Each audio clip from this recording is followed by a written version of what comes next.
Boa tarde, pessoal. Hoje nós temos o seminário do professor Lucas Sigaldi, da Universidade Federal Fluminense. Ele vai falar para a gente um pouco sobre quebras moleculares e das técnicas que ele usa para estudar esses processos. E são processos físicos que eu acredito que tenham bastante sinergia com as coisas que a gente estuda para detetores gasosos, né? Então, eu queria agradecer ao professor Lucas por ter aceito esse convite para vir apresentar para a gente e dizer que a gente está bastante interessado na sua apresentação. Bom, em primeiro lugar, eu queria agradecer o convite, né? É um prazer estar aqui, prazer a todos, boa tarde. E aí, seguindo, né, o que o Thiago falou, eu vou tentar fazer uma apresentação para ilustrar, né, para demonstrar um pouco do que a gente vem fazendo no laboratório, que, na verdade, ele ainda fica fisicamente localizado no fundão. Eu estou no processo de transportar ele para a UF, mas ele foi montado do zero a partir de 2006, finalzinho de 2006. A gente começou a tirar as primeiras publicações em 2010, e essa técnica que eu vou apresentar hoje, a gente já usa ela agora, já tem quase uma década, né? Já foi desde 2012 que a gente começou a publicar com ela, e que tem, né, o foco dela, basicamente, é a questão da fragmentação molecular. Eu não sei exatamente como é que vocês fazem os seminários, se vocês interrompem no meio para fazer perguntas, mas se for o caso, fiquem à vontade, eu não me importo a mínima de ser interrompido a qualquer momento para tirar dúvida. E, bom, eu espero que fique claro qualquer coisa. Eu tenho o hábito de, às vezes, falar meio rápido quando me empolgo, mas podem me interromper se também já estou muito rápido. Mas, então, a primeira coisa que a gente sempre se perguntou, assim, sabe, é como falar um pouco sobre a questão da fragmentação molecular, já que a gente tem várias aplicações. Então, a rota que eu escolhi, né, para esse seminário foi primeiro falar um pouco do problema físico, aí falar da técnica e as diferentes aplicações, né, já que é para apresentar a técnica de modo geral, a técnica de TOF, que a gente tem empregado ela. Então, vou usar alguns exemplos para ilustrar o que a gente está fazendo também. Então, a primeira coisa, né, como o Thiago falou que era uma apresentação, inclusive, para um grupo de alunos, né, um grupo de pesquisa que envolvia muitos alunos, então, só para deixar, assim, ilustrar do ponto de vista físico, né, conceitualmente o que a gente está fazendo, o que a gente está procurando olhar, né, vou aqui fazer de um exemplo super simples, né, aqui é uma representação, obviamente, pictórica, mas das curvas de potencial, né, da molécula de nitrogênio, das possíveis curvas de potencial da molécula de nitrogênio. A curva vermelha representa o estado, onde o eixo X aqui é a distância internuclear, né, ou seja, separação entre os átomos. Então, a curva vermelha, ela representa o estado ligado da molécula de nitrogênio, que é o estado fundamental dessa molécula, né? Em princípio, se eu deixar ela quieta, ela vai continuar nesse estado. Mas caso a gente jogue elétrons nessa molécula em particular, né, mas serve para qualquer outra, a gente tem, na verdade, que diferentes coisas podem acontecer. Os átomos podem passar e não fazer nada com ela. Eles podem passar e levar a molécula para um estado excitado ou ionizado, né, através de uma transferência de energia, representada pela região de Franck-Condon aqui, né, que é a transferência de energia vertical, dentro desse gráfico. Pode levar para um estado ainda ligado da molécula, seja ionizado ou excitado, mas que não representa uma fragmentação, ou dependendo da quantidade de energia, né, que for transferida, e, claro, das seções de choque envolvidas nesse processo, pode levar para estados que levem a uma fragmentação, apesar de haver ainda uma certa condição, né, que poderia manter a molécula estável. A gente chama isso aqui de contínuo vibracional, porque você pode ionizar a molécula para estados vibracionais excitados de um estado qualquer que acabe levando a fragmentação com energias muito baixas dos fragmentos resultantes, né? Ou você pode levar para estados cada vez mais violentos de fragmentação, quando você leva para estados não ligados, estados dissociativos dessa molécula, que aí eles vão sair os fragmentos, cada ano, com energias cinéticas que vão depender, né, dessas curvas de potencial e das energias transferidas. E, é claro, você ainda pode levar para estados cada vez mais ionizados da molécula também. Vou falar um pouquinho disso aqui mais no fim, se der tempo. Mas a grande questão, né, para situar o porquê desse problema importante para a gente, sim, das coisas que a gente pensou, né, com aplicações dele, mas a questão que o Thiago me procurar dessa aplicação de detectores é uma que a gente ainda não tinha atuado diretamente, né? Então pode ser super interessante, mas é porque em qualquer desses processos onde você tem, né, a colisão de radiação ionizante, qualquer que seja o projétil, a gente usa elétrons, né, mas, em princípio, qualquer radiação ionizante num meio gasoso, num meio qualquer que envolva uma pluralidade de moléculas, a forma como as moléculas se quebram vai diretamente influenciar no que ocorre no meio após essa fragmentação, após a incidência da radiação. Então, se a gente pensa, por exemplo, em atmosferas planetárias, a nossa própria, né, de planetas e satélites, que estão constantemente bombardeados por vento solar e raios cósmicos. O que acontece na fisicoquímica da atmosfera, ela está intrinsecamente ligada com a forma como essas moléculas vão ser ionizadas e, subsequentemente, quebradas. Né? A energia com que esses fragmentos são produzidos vai influenciar as reações secundárias que vão ocorrer nesses sistemas, vai influenciar no escape planetário, a temperatura do gás que vai permanecer ali. Então, tem toda uma gama de processos que a gente chama de secundários, que ocorrem após essa primeira colisão, mas que são de extrema importância para modelar o sistema, qualquer sistema desses. Isso tem outras aplicações também, né? Radioterapia, por exemplo, né? A radiação entrando no corpo humano, a principal fonte, né, dos efeitos colaterais não é exatamente o quanto que a radiação quebra cada molécula no caminho dela até atingir o tumor, mas sim, ao fragmentar essas moléculas, a maioria das vezes moléculas de água, né, como que esses fragmentos vão reagir com o entorno e vão destruir as células saudáveis. Em física de plasmas tem muitas aplicações e a gente tem a questão de vocês, que é a questão dos detetores também. E aí, em relação a isso, do ponto de vista teórico, a gente já sabe, na verdade, pouca coisa. Né? As curvas teóricas desses potenciais, né, que eu ilustrei pictoricamente do nitrogênio no slide anterior, elas são, na verdade, muito complicadas. Os cálculos mais reais para isso, né, isso aqui é só para a molécula do nitrogênio ionizado, né, ou seja, N2+, em todas as curvas de potencial, essa região verdinha aqui é a região de Frank-Condon, né, que estava representada no slide anterior. Esse grupo aqui japonês, ele tem diversos contas desse tipo para algumas moléculas diatômicas, que são as melhores que eu conheço até o momento. Mas a verdade é que muitas das possibilidades de transição e probabilidades são desconhecidas. Então, a gente precisa recorrer ao experimento, precisa fornecer dados para o desenvolvimento dos modelos e entender como é que as moléculas são estruturadas e como é que elas se quebram. E aí, para isso, a espectrometria de massa é a principal ferramenta para obter esses dados experimentais.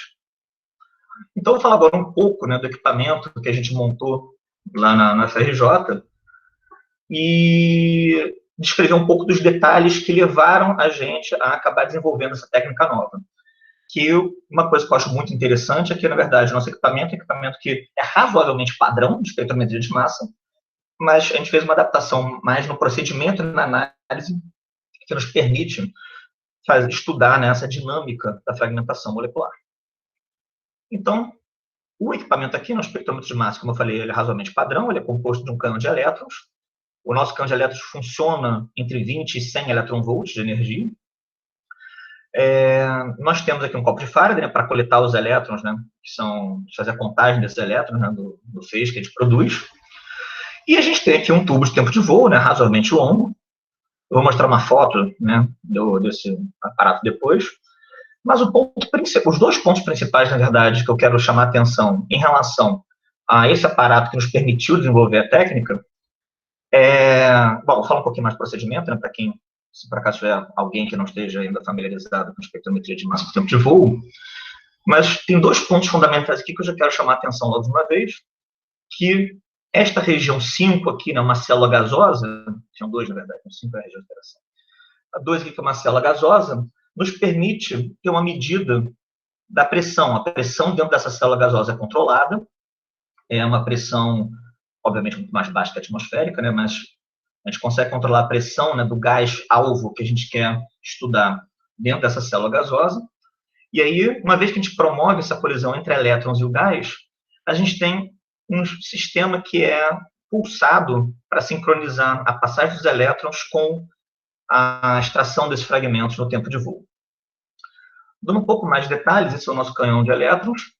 Ele é composto, na verdade, é super simples, né? O princípio de funcionamento dele, tem só um filamento tungstênio, no qual uma corrente, né, passa aqui e acaba emitindo elétrons no ponto de sua resistência máxima, que é justamente essa ponta desse filamento. E tem depois uma série de lentes eletrostáticas, né, com potenciais que vão aumentando gradativamente, que aceleram e focalizam os elétrons ao longo, né, do seu interior, até serem emitidos na ponta. Ele tem ainda dois pares, na verdade, dois conjuntos, né, de pares de placas defletoras perpendiculares entre si. O da ponta é simplesmente para um ajuste fino, né, da direção que os elétrons saem, para o alinhamento que a gente quer com a célula gasosa.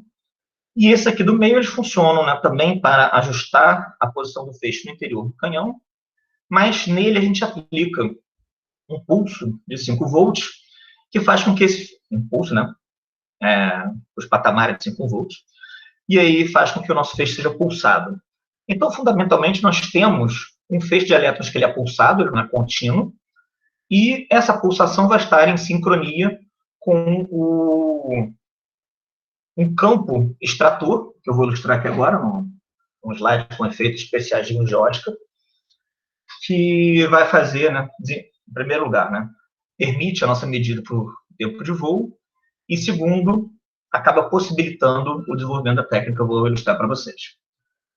A primeira razão, na verdade, que a gente pensou em fazer esse sistema todo pulsado é que se a gente mantivesse um campo elétrico para guiar os íons para dentro do nosso tubo de tempo de voo, para serem posteriormente detectados, eles também desviariam, né, o canhão de elétrons, a gente ficaria, o feixe de elétrons, ele ficaria sem uma medida correta de corrente, além do que a gente precisava de alguma coisa que funcionasse como o start do nosso cronômetro de tempo de voo. Então, para ilustrar isso, nós temos aqui, uma vez que a gente deixa, né, a gente liga o nosso canhão, um pulso de elétrons ele sai, claro que isso é repetido, né, continuamente, mas em cada um desses ciclos, um pulso de elétrons ele sai, não, ou seja, um punhado de elétrons, não, um pacote de elétrons ele sai do canhão, pode interagir com o gás aqui dentro. A gente sempre mantém a pressão do gás baixa o suficiente para que a interação seja extremamente improvável. O livre caminho médio do elétron é da ordem de 1 metro para a pressão que a gente usa, e isso aqui tem da ordem de 10 centímetros.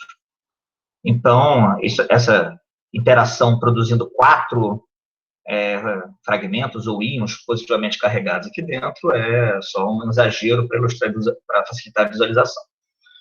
Mas então os elétrons interagem com o gás e logo após a passagem dos elétrons, a gente liga, então, está sincronizado, um pulso, que na verdade é o que liga o nosso campo elétrico da extração, que vai empurrar os elétrons para dentro desse tubo aqui de tempo de voo, né, TOF, Time of Flight, tempo de voo. Tem um colimadorzinho aqui na entrada dele. E claramente, né, como esses íons aqui são ultra leves, a única força realmente relevante para agindo, né, atuando sobre esses íons, né, a força elétrica. E no momento que a gente liga, né, ou seja, o pulso, né, desse campo extrator, ele funciona como o start de um cronômetro, tal que na hora que a gente liga, ele começa a contar o tempo, os íons vão viajar, e na hora que o íon bate no nosso detetor, dá um stop no nosso cronômetro. Então, por isso a gente mede o tempo de voo, né, dos íons ao longo do tubo de tempo de voo. E, consequentemente, né, se a gente sabe a força, e vai depender simplesmente, sabe, da cinemática, né, envolvida, que é a altura e o tempo ao quadrado, a gente sabe, então, que esse tempo de voo está diretamente relacionado, né, com a raiz da razão da massa sobre a carga. Se a gente faz isso, né, durante um certo tempo, a gente vai ter diferentes íons, né, sendo formados com diferentes razões de massa sobre carga. A gente deixa contar um tempo e com isso a gente monta um histograma de tempo de voo, no qual nós temos no eixo X aqui, né, o tempo de voo, de forma que cada íon, de acordo com a sua razão massa-carga, né, íons mais leves chegam antes, íons mais pesados chegam depois, e a gente vai deixando acumular essa contagem de forma a ter uma medida de quantos íons, né, são formados proporcionalmente nessa interação com a quantidade de elétrons que nós jogamos, com a quantidade de gás que nós tínhamos lá, ou seja, a quantidade de moléculas presentes.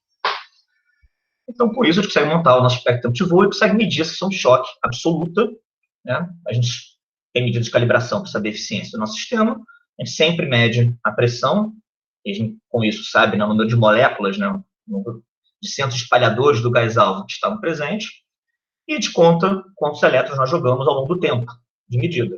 Então, com isso, a gente consegue medir a seção de choque absoluta dos gases que a gente está olhando. Esse gás aqui, o CFC, ele é uma das aplicações, né, que é um dos resultados interessantes que nós obtivemos. Eu vou falar deles um pouco mais tarde, mas já fica um exemplo no espectro de tempo de voo, e ressaltar que, no nosso caso em particular, nossa resolução consegue ser bastante boa para as medidas com um elétron como projétil. Para quem estiver acostumado com medidas de seção de choque, né, por colisão por elétrons, com massas muito altas, em particular essas massas aqui são entre 84 e 87 unidades de massa atômica, que a separação por unidade de massa não é tão fácil assim. Então, isso é uma coisa que a gente conseguiu por conta de determinados elementos, né, de ótica eletrostática que a gente conseguiu botar no nosso tempo de voo. Quem tiver curiosidade, eu posso falar sobre isso mais tarde, mas são detalhes meio técnicos, né? Então, agora eu quero falar um pouco da técnica. Antes só eu vou ilustrar, né, da técnica nova, né, que mede não apenas a ação de choque, né, dos íons produzidos, mas também a distribuição de energia, né, de cada um deles, ou as distribuições de energias presentes para cada íon produzido. Só mostrar aqui umas fotos, né, do nosso laboratório. Você vê que é um laboratório que tem milhões de fios pendurados, né, boa parte do nosso laboratório é meio homemade, em particular o nosso espectrômetro de tempo de voo. Tanto que é um de elétrons, né, foi um projeto que eu desenvolvi no mestrado e acabei levando depois para montar o laboratório no fundão, quanto a célula gasosa, o Cops-Fire, o próprio tubo de tempo de voo. Uma curiosidade para os alunos, o tubo de tempo de voo, na verdade, é um cano de bicicleta, que a gente mandou fazer rosca, furou, lixou, limou, botou tudo direitinho, virou nosso tubo de tempo de voo. E o detetor, que é uma McTino plate, sensível à posição, que a gente usa também.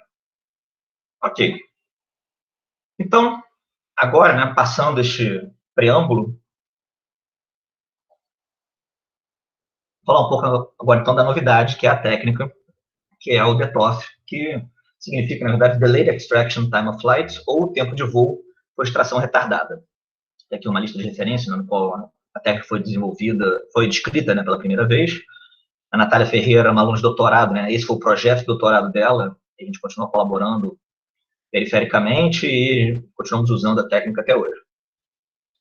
Pois bem, o que eu descrevi para vocês da nossa medida de espectrometria de massa por tempo de voo era que nós fazíamos, né, esse sincronismo entre o pulso do campo de elétrons e o pulso da extração dos íons, né, do campo extrator, de forma que o campo era ligado logo após a passagem dos elétrons e, com isso, coletar os íons produzidos. O que esta figura aqui está representando é este processo. É uma figura que não é tão simples assim de visualizar, talvez, mas este sólido aqui representa, na verdade, a nossa extração, tá? Então, esta região aqui, delimitada por essa figura, é a nossa região de coleta dos nossos íons.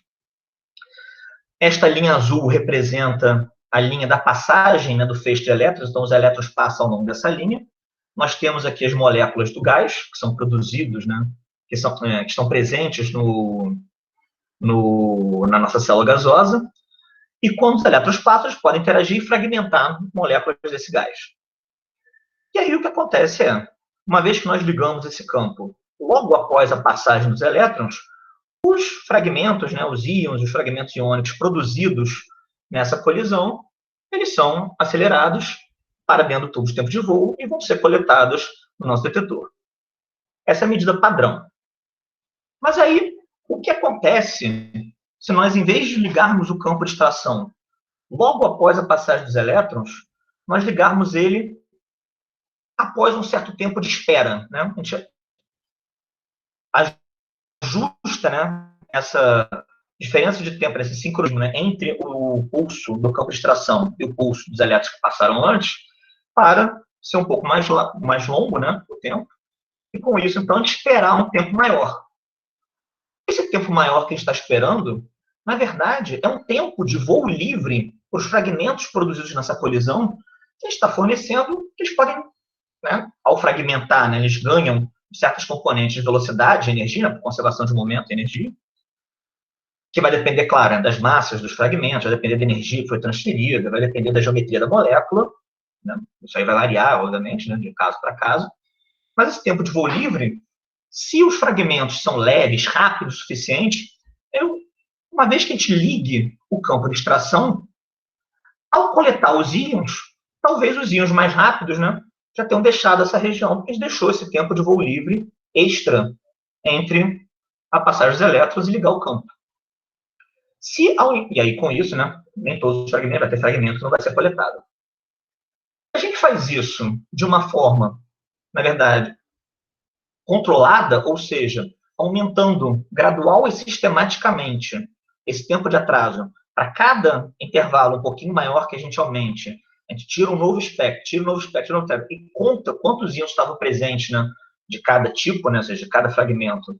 Para cada tempo de atraso diferente, a gente tem uma medida, na verdade, da distribuição de energia, ou de velocidades, melhor dizendo, né, que esses íons tinham a ser formados.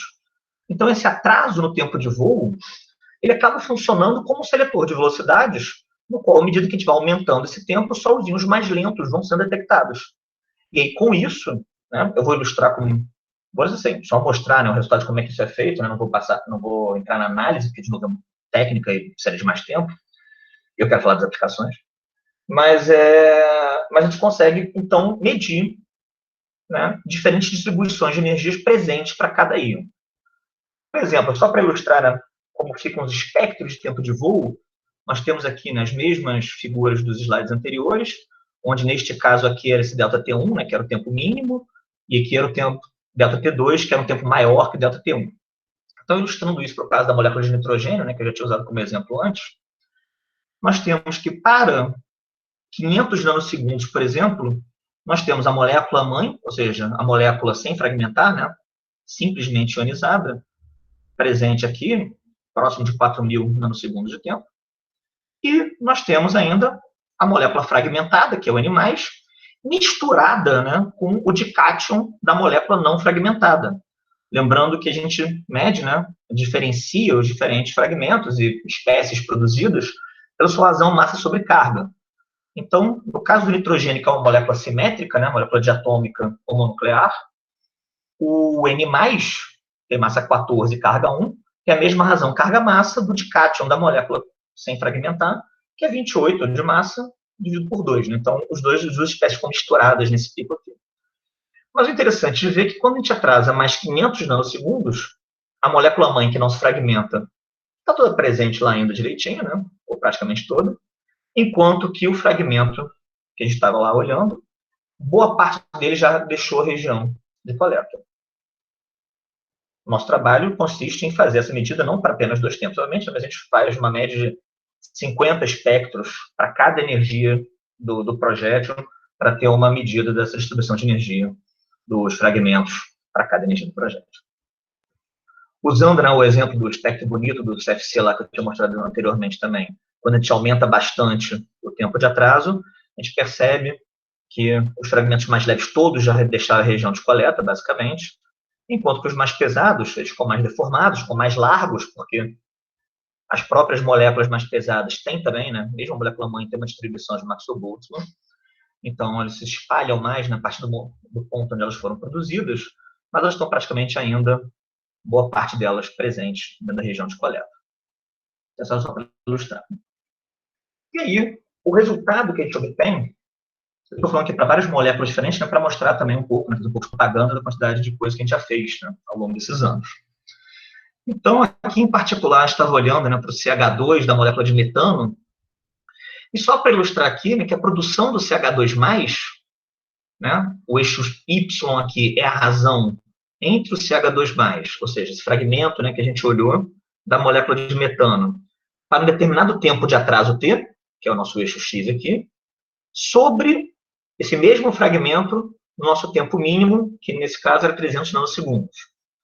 A gente pode reparar que, para um bom intervalo de tempo, né, de atraso que a gente vai aumentando, a nossa razão é 1, ou seja, a molécula fragmentou, a gente arrancou 2 hidrogênios, né, da molécula de metano, mas o CH2 ele é tão lento, é tão mais pesadão, né, na fragmentação, que ele não ganhou energia suficiente para 22 eletronvolts do elétron incidente para deixar a região de coleta. Então, durante um bom tempo, nossa razão é 1.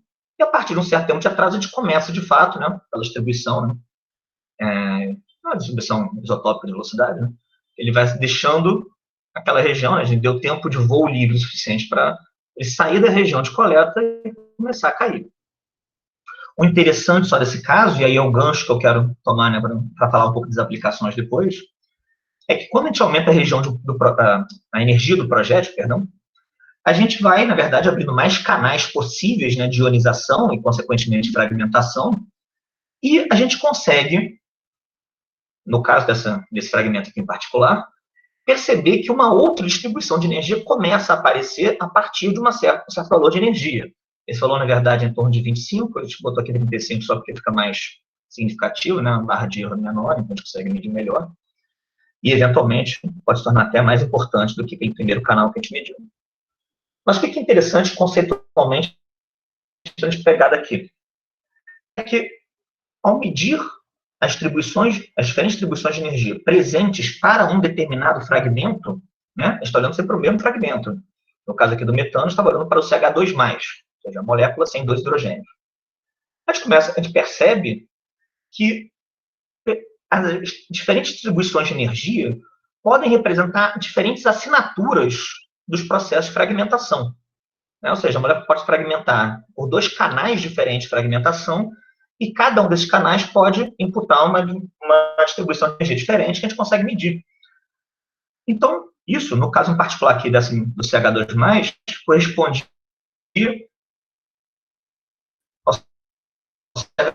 ao CH4, se fragmentar CH2+, mais H2, o CH2+, mais 2H. Então, são dois tipos, realmente, dois canais de fragmentação, né, completamente diferentes entre si, cujas assinaturas estão nas distribuições de energia. A gente consegue, então, quantificar isso. A gente consegue medir não apenas a energia, né, dos fragmentos, né, eu vou mostrar depois alguns exemplos, mas a gente consegue medir também o peso, né, que cada distribuição tem. Então, a gente consegue medir, na verdade, o peso que cada canal tem para a seção de choque total. Então, resumindo, né, o que eu falei até agora, né, essa nova metodologia de TOF, ela é baseada, como eu falei, numa técnica bem estabelecida, espectrometria de massa por tempo de voo. Nosso equipamento não tem nada de muito diferente em relação a outros, né, que existem por aí. Só tem essas duas particulares, do sincronismo, né, dos pulsos e da célula gasosa para medição de choque absoluto. A gente consegue medir a distribuição de energia cinética dos fragmentos produzidos na colisão eletromolécula. A gente consegue discriminar íons com a mesma razão carga-massa, porque eles vão ter distribuições de energia diferentes, então a gente consegue separar, né? Eu dei o exemplo do nitrogênio, que aqueles duas espécies estavam misturadas no mesmo pico. Ao olhar para aquele mesmo pico, eu consigo identificar distribuições de energia diferentes, e dependendo do caso, eu posso associar aos fragmentos diferentes. A gente consegue identificar, então, os processos colisionantes com assinaturas diferentes. A gente pode medir isso com uma alta diversidade de gases-alvos possíveis, né? Não sei, quem estiver familiarizado com Coltrins, né, que também é uma espectrometria de momento, eles têm limitações dos tipos de gases-alvos que eles podem fazer, porque eles são jatos supersônicos, de modo geral, então muitos dos gases congelam na ponta. A gente consegue medir a distribuição de choque absoluta dos diferentes canais, né, que o Coltrins geralmente não consegue medir a distribuição de choque absoluto também. E, nesse caso, o Coltrins é mais sensível, por um lado, mas a gente consegue uma boa complementaridade com a técnica que é o estado da arte, né, na espectrometria de momento, porque a gente faz uma discriminação temporal, né, dos íons que estão chegando, e a gente perde a resolução nos íons de alta energia. Eles chegam muito próximos, eles caem muito rápido naquela razão, então a gente não consegue diferenciar eles muito bem. Os íons têm muito contrário. O Coltrins tem uma sensibilidade muito boa para íons rápidos, mas eles medem muito mal os íons mais lentos. Então, a gente fica com os técnicos acabam ficando complementares nesse aspecto. Então, agora, né, nesses 10 minutos finais agora, eu vou falar um pouco das aplicações, né, que a gente já usou nessa técnica, e aí, com isso, eu vou falar um pouco também, né, das motivações diferentes, né, que a gente vai olhando nesses casos individuais. Eu tenho 2 exemplos que eu realmente quero falar para vocês, e tem um terceiro que, se der tempo, aí eu menciono um pouquinho, porque é, inclusive, o assunto do seminário que eu tinha dado lá na UF, que o Roberto pediu para eu gravar. Então, vamos lá. Primeiras aplicações da CFC, eu já mencionei antes. Essa, em particular, é o cloro de fluormetano, mas os CFCs, né, ao longo do último século, eles foram utilizados largamente em refrigeradores, né? Esse, em particular, era aqueles bujõezinhos verdes, né, que eu usava direto em ar-condicionado de carro, de casa, de avião, hospital, não é? Que estão sendo agora trocados, né, pelos bujõezinhos marrons, que não são mais cloros de fluormetanos, são fluormetanos, não tem mais o cloro. Então, esse aqui foi largamente utilizado como substituto. Em princípio, o protocolo de Montreal de 89, ele não permitiria mais que a gente produzisse dessas moléculas mais, elas são moléculas artificiais, são todos produzidos artificialmente, tirando o CCl4. Mas o protocolo de Montreal vem sendo desobedecido aqui e ali, então a gente não sabe também como é que vai ficar. Mas o problema principal dessa molécula é que, na verdade, era a grande vantagem dela, né, para a utilização industrial é que ela tinha uma reatividade muito baixa. Então, basicamente, colocando ela nas serpentinas de refrigeradores, em sprays aerossol e tudo mais, eles, se não houvesse nenhum vazamento, eles durariam durante décadas lá dentro. Eles não reagiriam com nada, eles ficariam lá inertes, só atuando, né, como o gás da refrigeração do sistema termodinâmico desses refrigeradores. O problema é que quando há vazamento, ou quando, né, quebra-se, joga-se fora o ar-condicionado, mas eles têm, essas moléculas ficam durante muito tempo, né, na atmosfera, sem reagir com nada, e acaba tendo acesso às camadas mais altas da atmosfera, onde eles podem ser acessados, a partir de agora, por fótons vindos do Sol, né, e elétrons que vêm de radiação ionizante, como raios cósmicos, né, que entram produzindo chuveiros de elétrons na atmosfera. E aí, o canal mais provável, né, de fragmentação desta molécula é liberando o cloro nas camadas mais altas da atmosfera. E esses fótons aqui são também fótons energéticos que são bloqueados pela camada de ozônio. Então, até o CFC chegar na camada de ozônio, eles não são acessados, basicamente, pelos fótons que vêm do Sol. E aí, quando eles chegam nessas altas camadas, eles são fragmentados, existe agora uma reação, né, que é muito, a coisa são choque, né, taxa de reatividade altíssima, são choque altíssima, que do cloro com o ozônio, que forma um óxido clórico, liberando oxigênio. E esse óxido clórico, se encontrar um átomo de oxigênio, que é razoavelmente comum nas camadas mais altas da atmosfera, ou outra molécula de ozônio, ele libera novamente o átomo de cloro, mais uma ou duas moléculas de oxigênio, né? Dependendo se era o átomo de oxigênio ou a molécula de ozônio. Isso aqui vira uma reação em cadeia, né? Uma reação que se retroalimenta, no qual um átomo de cloro consegue quebrar milhares de moléculas de ozônio. Então, isso aí foi descoberto, né, por Rowland e Molina na década de 70, que eram essas moléculas aqui que eram responsáveis pelo buraco da camada de ozônio. Então, eles tiveram um grande interesse, né, de pesquisa durante muito tempo para tentar entender os processos envolvidos nessa fragmentação e, consequentemente, no impacto que isso causaria, né, para a atmosfera. Claro que hoje nós sabemos já que o buraco da camada de ozônio, essa imagem aqui é de 2008, para causar um impacto mesmo, mas hoje ele já está bem menor, né, por conta dessas medidas para diminuir a utilização desses compostos. Mas aí agora, voltando, né, ao aspecto que tinha mostrado antes, só para chamar a atenção, né, que este pico maior de todos, que corresponde à maior seção de choque que a gente consegue medir nessa molécula de fragmentação, corresponde justamente, né, ao CF2H+, que corresponde, na verdade, à liberação do cloro neutro, que é justamente o composto, o responsável, né, pela quebra do ozônio. Então, essa molécula aqui, realmente, na hora que se quebra, ela quebra jogando cloro fora, muito mais provavelmente que qualquer outra coisa. E aí, por conta, inclusive, da hora, não vou entrar muito em detalhes nisso aqui, mas só para ressaltar que isso aqui são os produtos da nossa medida experimental. Isso aqui foram os cálculos, né, que um grupo lá da Química que colaborava com a gente fez das energias de ionização dos diferentes orbitais moleculares. Então, aqui, na verdade, corresponde, né, a gente tinha aqui um valor correspondente da seção de choque para cada elétron da molécula, e nós tínhamos aqui um valor da seção de choque de produção de cada fragmento que foi obtido experimentalmente. E fazendo uma relação, né, entre essas duas coisas, a gente percebeu que para dar conta da seção de choque tão alta que a gente obteve experimentalmente da produção do cloro, né, ou seja, do CHF2+, a gente precisava de pelo menos 2 canais diferentes de fragmentação, correspondendo a um único canal do espectro de tempo de voo. Então, para produzir isso aqui, na verdade, foram as medidas, inclusive, antes de desenvolver a técnica, foi em 2010. Então, para resultar nesta combinação de fragmentos, a gente, por essa estimativa teórica, isso aqui tudo é uma estimativa, né? Uma tentativa de associar determinados valores de ação de choque com ação de choque medidos experimentalmente. Esses números aqui não necessariamente estão perfeitamente corretos, mas o que a gente percebeu é que a gente não conseguia, né, fazer essa relação usando apenas elétrons relacionados com o cloro presente na molécula.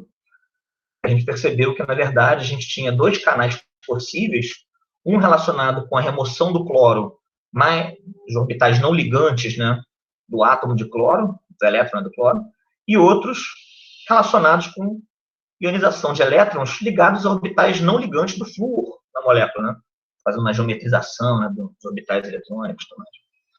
Então, eram dois canais diferentes, e um mais relacionados com o flúor do que com o cloro, e o outro relacionado com o cloro. Mas ambos resultando na quebra, jogando o cloro fora. Então, para verificar se isso, de fato, era razoável, né, a gente fez medidas, né, aplicamos a técnica nessa molécula, e, de fato, percebemos que antes do limiar de ionização do flúor, está aqui em torno de 18 eletronvolts, né, 18 a 20 eletronvolts, dependendo do orbital, a gente tinha uma única distribuição de energia presente, e depois que a gente cruzava esse limiar, uma segunda distribuição de energia aparecia. E a gente conseguiu relacionar isso aqui com, de fato, a ionização através dos orbitais eletrônicos do flúor. Medimos, né, qual era a energia do fragmento do cloro produzido em cada um dos dois aqui. Essa medida aqui, na verdade, foi feita a partir do fragmento carregado, né? E aí depois, por conservação de momento, a gente estimava qual era a energia correspondente do cloro que saía dessa reação, que era o dado que era mais interessante, né? O pessoal que trabalhava com isso. Então, a gente mediu, né, a energia média do cloro que saía quando você ionizava um elétron mais ligado ao cloro, medimos a energia média do cloro que saía quando a gente ionizava um elétron mais ligado ao flúor. E a gente, bom, como eu falei, foi identificado obtidos quantitativamente, a gente mediu a ação de choque, na verdade, também nesses dois fragmentos, desses dois canais, perdão. Como isso aqui só depende do elétron que você removeu, esse resultado também deve estar presente na fotoionização. Claro que são choques diferentes, né, em valores, mas ambos os processos devem estar presentes. Se você arranca um elétron e o rearranjo eletrônico interno da molécula faz com que o cloro saia do outro lado, isso aqui depende de qual orbital você arrancou o elétron. Então, não importa qual o seu projétil para o processo estar presente. E o resultado que foi mais interessante, né, dessa conclusão que a gente tirou foi que o flúor tem um papel ativo no aumento do buraco da camada de ozônio. Hein? Em particular, essa molécula, né, tinha um valor, uma estimativa para a depressão de ozônio 40% menor do que ela de fato tem. Né? As estimativas teóricas eram puramente estatísticas que as pessoas faziam, né, empíricas estatísticas. E aí, o fato da gente, porque eles contavam, né, baseado no número de cloros que a molécula tinha, e aí esse resultado aqui meio que forneceu uma resposta para isso. Então, foi um trabalho legal que a gente conseguiu uns anos atrás. Outra aplicação que eu quero mencionar aqui é em relação à molécula da água, porque a gente conseguiu uns resultados muito legais também. A gente estava estudando, né, a molécula da água, porque aí a molécula da água é uma das moléculas mais importantes estudadas, né, da natureza. Nosso corpo é basicamente composto de água, e aí tem aplicações em radioterapia, que eu já mencionei antes, né, a importância disso. A radiação que penetra no nosso corpo ioniza mais água do que qualquer coisa, mesmo nas células cancerígenas, né? Então, quando você quebra as moléculas de água, elas que vão ser responsáveis depois pela destruição da célula, ou pelo menos da função celular, ao destruir o DNA. Estão presentes em cometas, então todo o processo físico-químico de cometas está relacionado também, né, com como a molécula de água é ionizada, excitada, quebra, tudo mais. Eu sempre incluo uísque nas minhas apresentações, porque, entre outras coisas, uísque é a palavra em gaélico para água, né? Daí que vem o nome de uísque. A molécula da água aqui, né, não vou entrar em detalhes da composição dos orbitais eletrônicos dela, né, são um pouco mais complexos, porque envolvem 3 átomos e átomos diferentes entre si. Mas eu vou falar um pouco de um resultado específico que eu obtive. A gente publicou mais um artigo em relação à molécula da água, mas eu vou focar na produção do O+, porque deu um resultado muito particular, foi muito interessante. De novo, né, estou ilustrando aqui nas figuras de cima esses mesmos gráficos da quantidade de O+, para tempos t variáveis, quantidade de O+, sobre, né, quantidade de O+, para o tempo de atraso inicial, começa, né, com a razão em 1, depois vai caindo com o tempo. As figuras aqui são para ser coloridinhas, bonitas, para mostrar só. E mostrar, né, que em 30 eletronvolts, que está abaixo do limiar de dupla ionização da água, nós só temos uma única distribuição, Isso aqui já é uma distribuição, né? Essa distribuição exponencial EXPO azul, que está presente aqui na figura da direita, ela sozinha já ajusta os dados experimentais na figura da esquerda. E na figura da direita, né, com energia já mais alta, nós temos uma combinação de 3 diferentes distribuições de energia presentes no íon A+. Então, a gente imaginou que pode ter vários processos envolvidos aí. Na verdade, a molécula da água, por ser mais complexa, tem 9 processos possíveis, a gente não consegue separar esses todos, nossa resolução não é suficiente para isso, mas consegue quantificar 3 distribuições de energia mais gerais presentes nesse íon.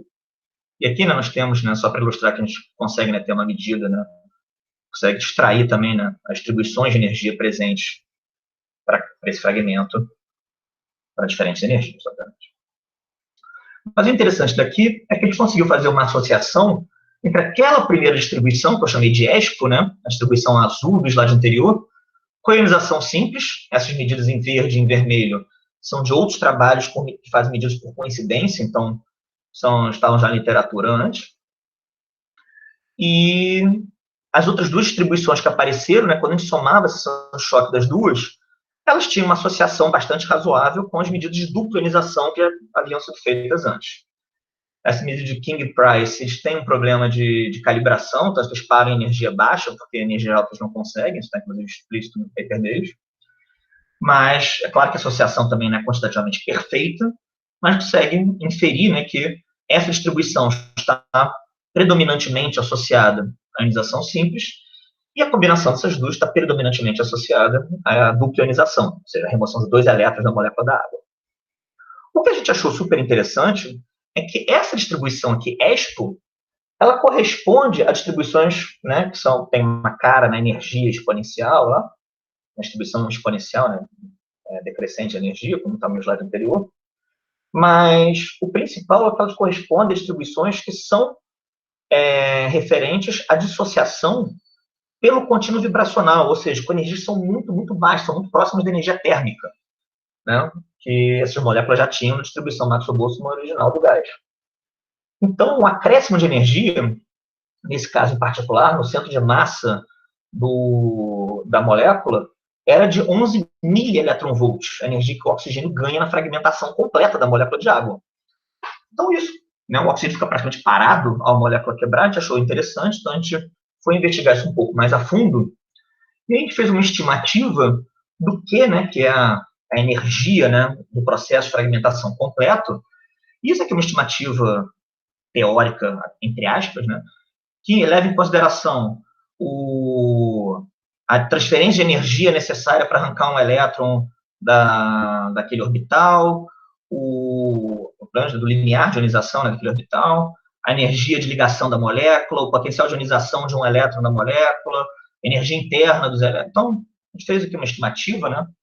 Não vou entrar em tantos detalhes aqui, mas pegando aqui, né, o ΔE, né, do gap, né, da banda 2A1 da molécula da água, a gente fez uma estimativa de quanto poderia ser o Q, ou seja, a energia completa da fragmentação, né, envolvida completamente na fragmentação da água, que envolve o oxigênio e os 2 hidrogênios, obviamente. E esse gap aqui do Q, né, corresponde a essa área rachurada deste gráfico. E o que a gente fez foi, a partir do dado experimental, a gente tentou fazer uma reconstrução do que seria a fragmentação dessa molécula. Então, ao assumir, né, que ao arrancar um elétron da água, lembra que a gente está olhando aqui só para o caso da ionização simples, né, dessa distribuição exponencial. Ao arrancar um elétron da molécula da água, a gente tem o O+ parado praticamente e temos 2 hidrogênios saindo. Para, né, cada um dos ângulos aqui, nós calculamos qual era o limite por conservação de momento, né, supondo que os hidrogênios saíssem ao mesmo tempo, né, que era uma suposição, uma estimativa que a gente tinha que fazer. Mas qual seria, então, a partir, sabendo que o oxigênio fica parado, quanto que esses hidrogênios poderiam ter no máximo de energia para garantir que o oxigênio teria aquela energia que a gente mediu na distribuição? A gente percebe, né, que para ângulos baixos, 0, 10, até 120, 130, 140, 150, essa energia máxima total, né, da fragmentação da molécula, a partir dessa reconstrução, né, estimando quanto de energia os hidrogênios poderiam ter e quanto o oxigênio tem, né, que a gente mediu, a gente percebe que não se adequa, não chega, né, a uma faixa de energia que, de fato, a gente estima que está presente, né, que é correspondente à ionização do orbital que pode gerar essa fragmentação.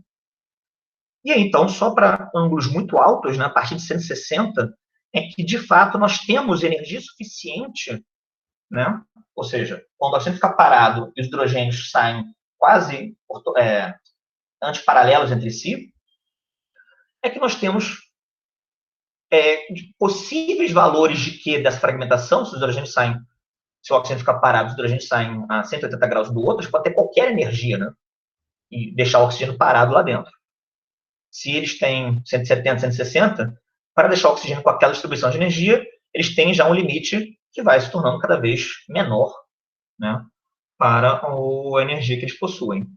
Então, a gente conseguiu inferir, na verdade, a partir daí, que a produção do O+, que corresponde a 40%, quase 50% da produção do O+, total, né, da fragmentação da água, por ionização simples, a produção do oxigênio do O+, por ionização simples, que corresponde a 40%, 50% da produção de O+, na fragmentação da água, ela é produzida com os hidrogênios quase antiparalelos entre si.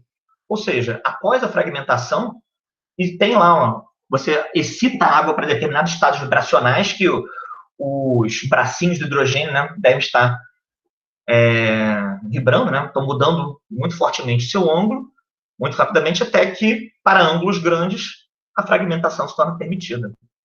Então, foi uma medida que a gente fez, né, que a gente conseguiu medir, né, a energia do oxigênio, conseguimos limites, né, para as energias possíveis do hidrogênio.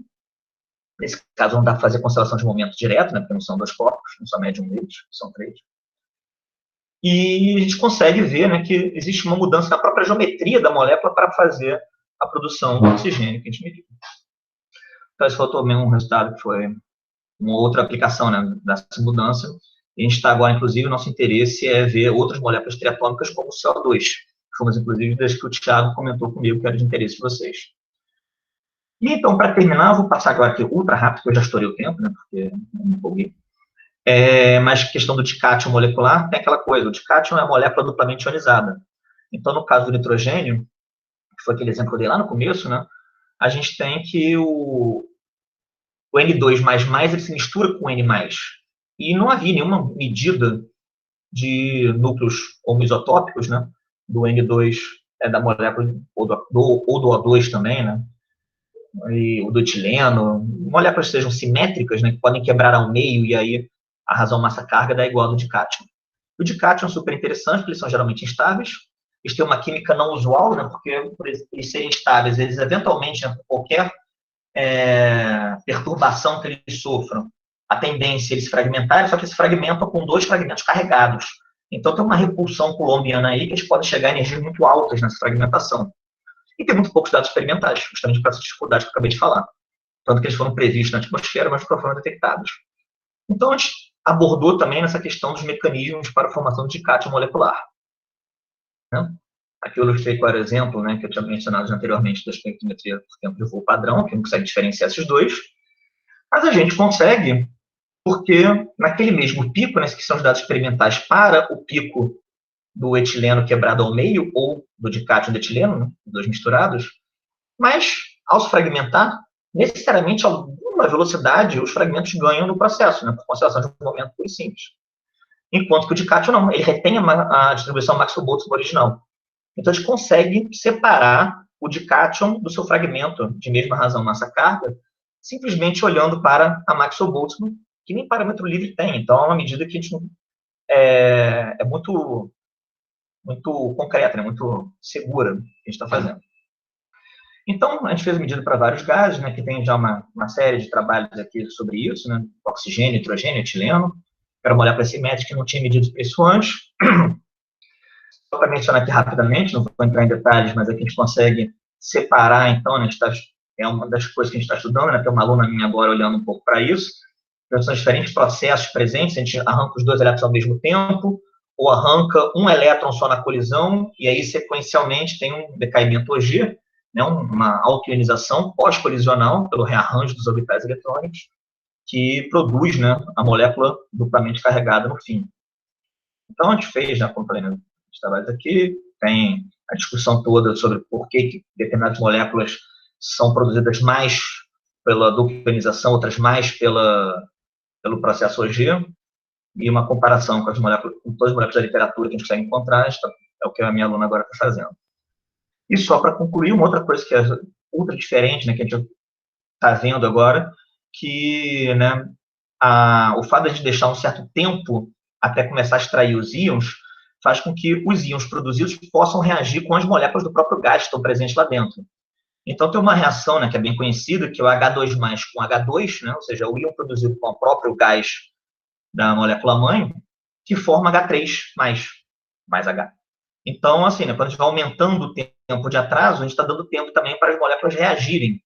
Então, isso permite que a gente possa medir, claro que para essa reação já é bem conhecida, mas para outras talvez não sejam, a gente consegue medir tanto a taxa de reação, ou seja, a taxa de formação dessas moléculas, para a pressão lá que a gente usa, quanto a energia ou a temperatura com que essas moléculas são formadas depois. Esse é o projeto da minha aluna de mestrado, acabando agora também. E o H3+ tem toda uma aplicação aí, né, da origem do universo, a origem da vida do universo, que ele pode ser o primeiro passo da formação de diversas dessas cadeias orgânicas. Então, ainda tem toda uma questão legal aí por trás também. E aí, com isso, já falei demais, eu peço desculpas pelo avançado, mas eu agradeço a atenção de todos vocês e estou agora à disposição para dúvidas e discussões também. Lucas, muito obrigado. Eu fiquei bastante impressionado com o que você mostrou para a gente. Justamente o tipo de informação que eu estou procurando. Quer dizer, eu não sei se você vai se interessar pelo nosso problema, mas certamente nós nos interessamos pelos seus dados. Né? Eu primeiro quero saber se o pessoal tem alguma pergunta para o Lucas.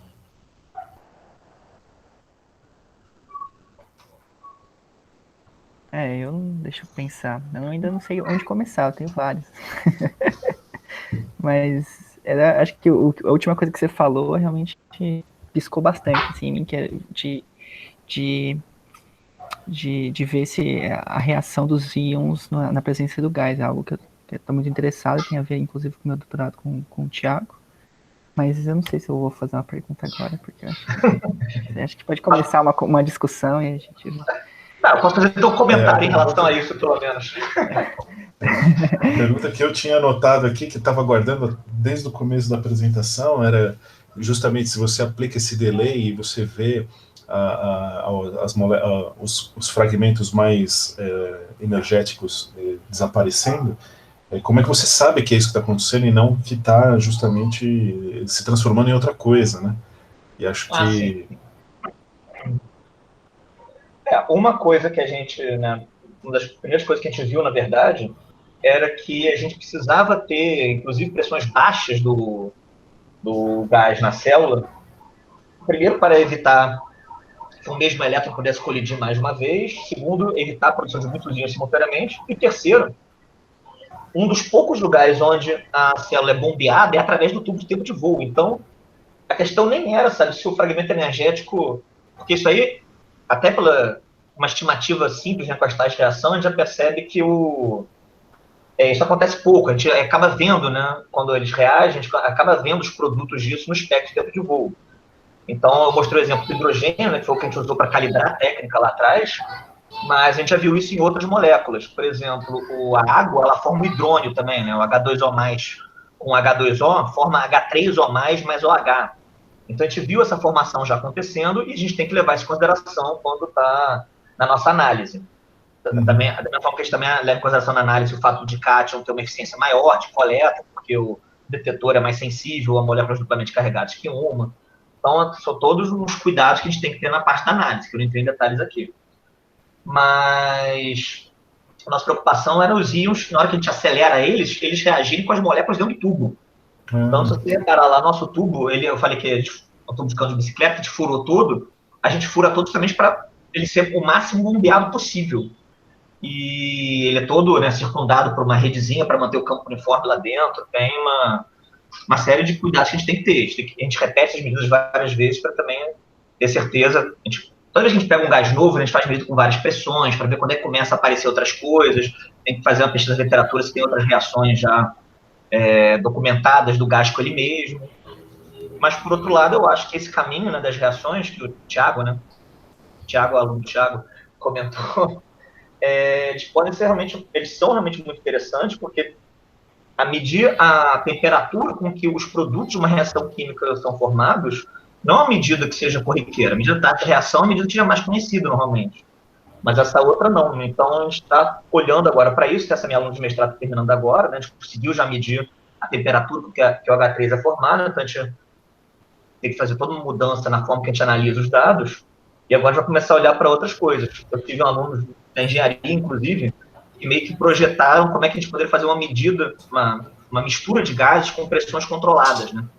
Para poder tentar medir essas reações depois. Mas isso está tudo meio parado agora, que tem que ser quando fizer a transição do laboratório da FRJ para a UF. E ia começar em abril. Então, estou esperando. E qual que é o range de pressão que você costuma trabalhar quando você faz essa busca? Vamos lá. Eu não mencionei, né, isso na apresentação, mas vocês estão acostumados a usar a medida em torr também, de pressão? Sim, sim. Tá. Então, é 10 a menos 6 torr a medida da câmara de gás, da câmara de vácuo toda, e a medida da célula fica 10 a menos 4 torr. Mas geralmente baixo, é 1,5 vezes 10 a menos 4 torr, porque senão a gente começa a ver esses efeitos que eu mencionei. Entendi.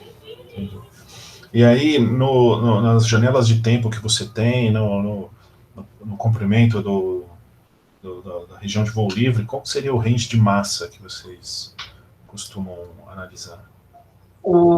A maior dificuldade que a gente tem, na verdade, são as massas mais leves. Hidrogênio é o que a gente, de fato, não consegue medir, porque a gente perde muito. Porque, como eles são muito leves, eles deixam muito rápido a região do planeta. Então, a nossa precisão para medir a distribuição de energia de hidrogênio realmente é muito baixa. Agora, quando a gente vai para átomos ou moléculas, né, um pouquinho mais pesados, e for um pouquinho mais pesados, eu estou falando de...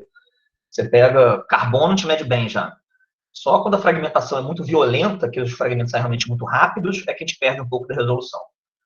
Mas para medidas de moléculas mais pesadas, a gente já mediu clorobenzeno, que é 130 unidades de massa atômica praticamente, e a gente conseguiu separar os picos direitinho. Então, isso não foi um problema. Ah, tá. Então você tem bastante flexibilidade no tempo que você espera no TOEFL, né? Sim, sim. A gente viu que a gente começa a ter problema no tempo quando a gente precisa atingir alguma coisa acima de 10 microsegundos. Mas isso, assim, a molécula de CFC, que eu dei o exemplo, né? A molécula mãe tem 85 ou 87, né, dependendo do isótopo do cloro.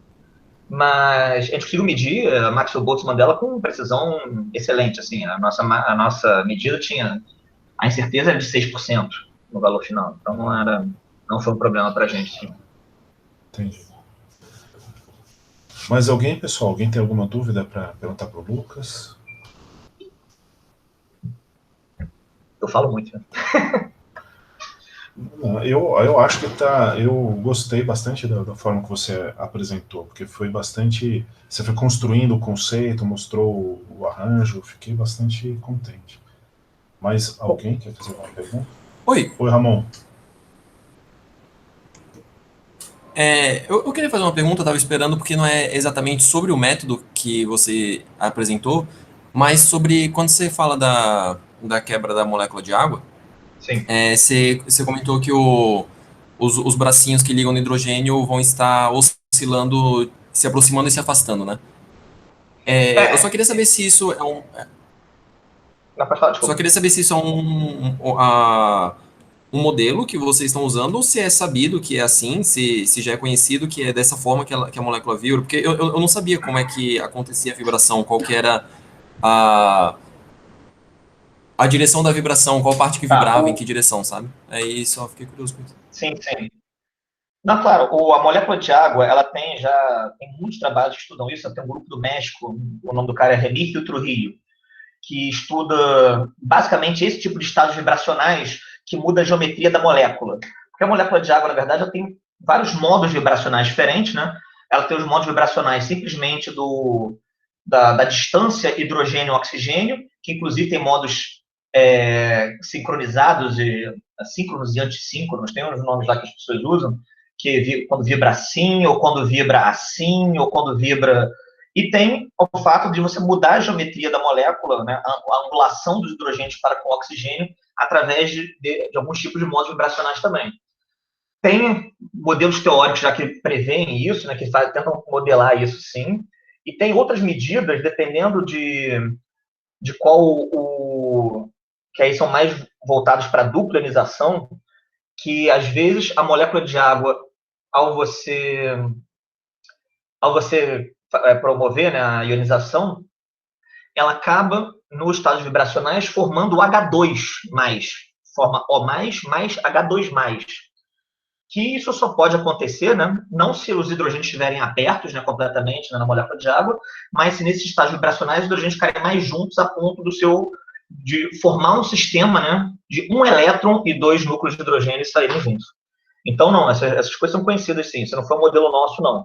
O que a gente fez, na verdade, foi só estimativas, né, das conservações de momento, para tentar identificar com que ângulo seria permitido, dentro da energia, né, de acordo com a energia do oxigênio que a gente mediu, esses hidrogênios serem abertos, mas que essas coisas aconteciam, a gente já sabia. Então, foi isso, inclusive, que guiou a gente para fazer essa estimativa. Entendi, obrigado. Valeu. E parabéns pela apresentação, achei muito interessante. E na hora que você explicou a ideia do delayed time, assim, eu achei mind-blowing, dizem, né? Sim, muito péssimo. Parabéns, Pô, que bom. legal. E obrigado pela apresentação. Obrigado a vocês pela atenção. Mais alguém, pessoal? Mais alguma pergunta? É o outro Thiago, novamente. Eu tenho, assim, meio sobre o aparato, para entender um pouco melhor.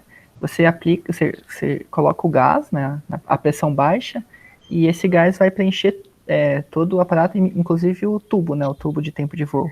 É isso? E aí essas reações que acontecem pode acontecer dentro do tubo.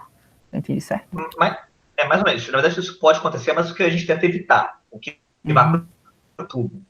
O que acontece acho que talvez se eu voltar lá na imagem, né, pode ficar mais fácil da gente observar.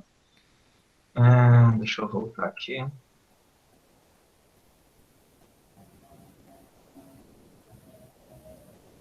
Na verdade, o que eu quero mostrar é a imagem da foto mesmo. Essa foto aqui, né, essa caixinha aqui, né, claro que está faltando a tampa dela, mas essa caixinha aqui é onde a gente põe realmente o gás, né? Então, esse sistema todo aqui está dentro da câmara de vácuo, a designando Store, e este recipiente aqui dentro, ele tem uma mangueira de injeção de gás. O controle dessa injeção de gás é uma das coisas mais difíceis, na verdade. Acho que toda a nossa tomada de dados são as nossas duas maiores dificuldades na operação, né? Claro que quando a gente fazer alguma modificação vai dar um problema, tem outras coisas. Mas na operação, as duas maiores dificuldades que a gente tem ao longo da medida é o controle da injeção de gás, da pressão no interior da célula. Isso é feito, a gente tem cilindros de gás, né? Que aí tem já um manômetro de saída, válvula controle, né? Aí tem um sistema de tubos com duas válvulas agulha em sequência, medidores de pressão antes, entre e depois das válvulas agulhas, mais um medidor de pressão na célula, para tentar manter o fluxo de gás constante nessa célula. Tem uma outra mangueirinha aqui que leva um medidor de pressão, e e a gente tem que deixar um tempo até estabilizar essa pressão. Então, toda vez que a gente faz a injeção, é uma meia hora só esperando a pressão estabilizar com o controle das válvulas, que é diferente para cada... Sendo bem honesto, é diferente para cada dia que você vai fazer medida, porque se a temperatura do lado de fora muda, você muda, né? A termodinâmica, a gente não tem um controle de temperatura da câmara inteira. Dentro do vácuo é mais fácil, mas nas linhas de injeção a gente não tem.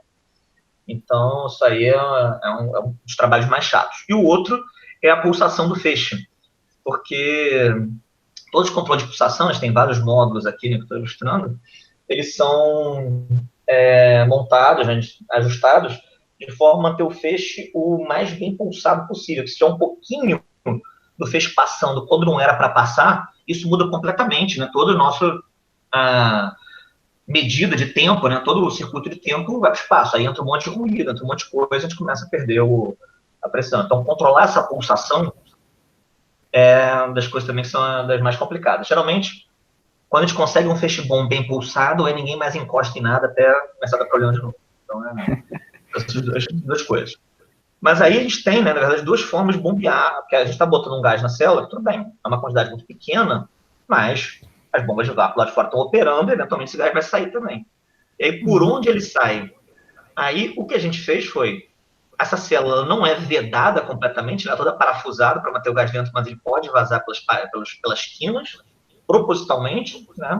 Mas aí tem todo um circuito de transporte de gás, né, que a gente não consegue monitorar, a gente só sabe que a pressão está constante no interior da célula, bem na região de coleta, né? Nos cantinhos tem uma diferença de fluxo aí. E aí tem, né? Ele é bombeado pelo espaço entre o canhão e a célula, que é outro problema. Se a gente puser uma pressão muito alta aqui, entra gás no canhão e queima o filamento muito rápido. E pelo tubo de tempo de voo, e por isso que o tubo, como eu falei, é todo furado, né? Não sei se dá para ver aqui na imagem, mas ele é todo cheio de furos aqui, quase um cano de metralhadora. Mas aí dava para ver um padrão, mas não sabia o que era, né? Mas é justamente, né? Ele é furado até aqui embaixo. Acho que aqui embaixo não dá para ver nessa parte de cobre que está mais escuro, mas aqui é furado. Aqui tem uma lente para focalizar os íons e aqui de novo é furado, de forma a bombear o gás para fora, para manter o mais isso. E é isso que eu falei, né? Em resposta ao Thiago também, né? Aí o Thiago, o outro Thiago, professor, é que a gente tem o limite da pressão que a gente coloca é muito limitada por isso. Se a gente começa a perceber as razões acontecendo, picos alargando, né, a gente tem que baixar a pressão. Então, uma das dificuldades é que com pressão mais baixa, as medidas demoram mais, né? Porque você precisa de mais tempo para ter estatística suficiente nos picos. Aí, já que você falou disso, quanto tempo mais ou menos demora para fazer uma medida? Para cada energia do projétil, se tudo corre bem, demora um dia de medida. Um dia, assim, considerando não um dia 24 horas, né, mas um dia que eu chegue lá no laboratório, comece a ligar as coisas. Numa época normal, o sistema já está em vácuo, né? Agora está tudo desligado, porque não tem ninguém lá nem para ver se tem algum problema. Mas em épocas normais, o sistema já fica em vácuo, então de manhã eu chego, 8 horas da manhã, começo a ligar os equipamentos todos, e encerro as medidas, tipo, 6 horas da tarde. 5, 6 horas da tarde. Claro que aí varia um pouco, né? Dependendo se energias muito baixas demora mais tempo, porque o feixe é mais...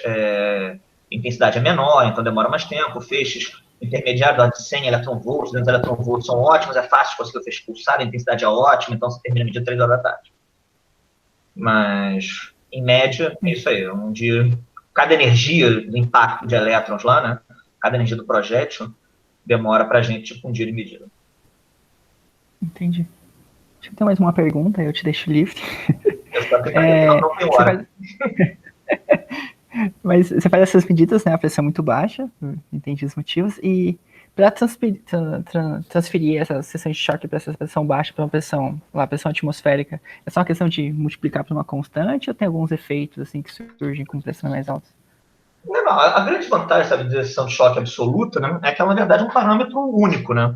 Então, se você quiser, estimar o efeito num sistema com uma pressão maior ou com maior quantidade de radiação ionizante chegando, né, seja fótons, elétrons, íons, o que quer que seja, eles são diretamente escaláveis, né, com a seção de choque.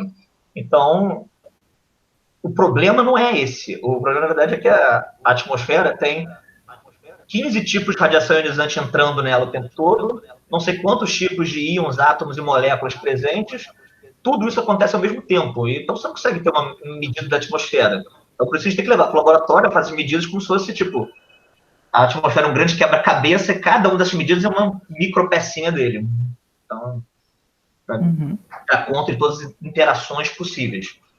E tem essa questão que eu falei, né, que muitas vezes não é o que a radiação causa, mas as consequências da fragmentação que a radiação causa que vão promover as próximas reações, né? Então, isso é já outro nível do quebra-cabeça. Nossa, muito legal. Adorei a apresentação. Muito obrigado, viu? Obrigado a vocês. Mais alguma pergunta, pessoal? Bom, então eu vou parar de gravar agora.